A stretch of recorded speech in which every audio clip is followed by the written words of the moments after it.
Saya mau sampaikan dulu bahwa kekuatan real yang ada di Provinsi Sulawesi Utara, Pramuka itu sampai dengan saat ini kurang lebih ada 45.000 orang.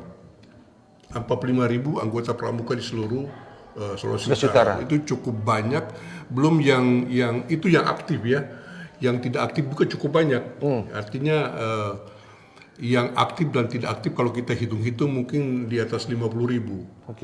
Cukup banyak ya. Jadi dengan adanya kewajiban untuk mengikuti pramuka di sekolah-sekolah itu membuat sehingga peserta anak didik ini berkembang. Nah, kalau ditanyakan bagaimana kondisi sekarang dengan yang seperti dulu, kalau zaman-zaman kita, saya setuju bahwa perkembangan itu biasanya kita lakukan di jauh dari pemukiman itu, jauh dari pemukiman ya, dan itu sangat luar biasa karena kita diajar untuk mandiri, survive kan begitu.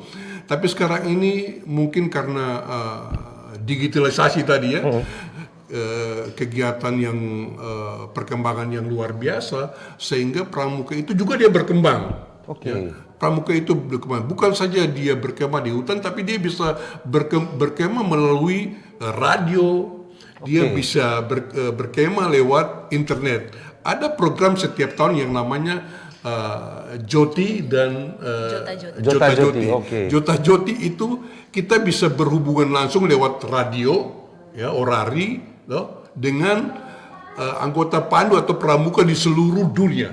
Luar biasa. Begitupun dengan internet. Jadi kita bisa melakukan komunikasi lewat internet dengan anggota pramuka yang ada di seluruh dunia.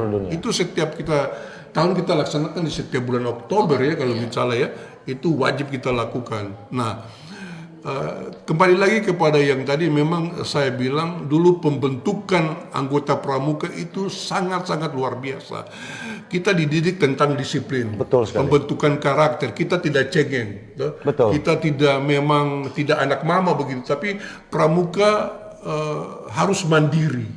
Ya, dia dilepas di hutan rimba sana, kemudian dia survive, dia mandiri, dia cari makan sendiri. Bagaimana dia dilatih tali temali, simapor, mors dan segala macam. Nah itu waktu zaman kita. Sekarang juga ada, tapi perkembangan ini meningkat sehingga pramuka bergeser dari apa yang kita lakukan pada zaman itu, ya kan? Oleh karena itu, saya kira pramuka ini juga menjadi tanggung jawab orang semua.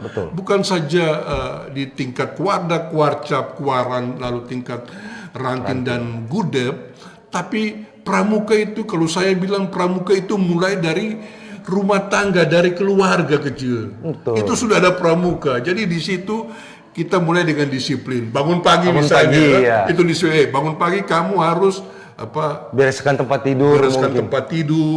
Kamu harus menyimpang di halaman dan sebagainya. Dia diajar untuk begitu sehingga dia diberikan tanggung jawab.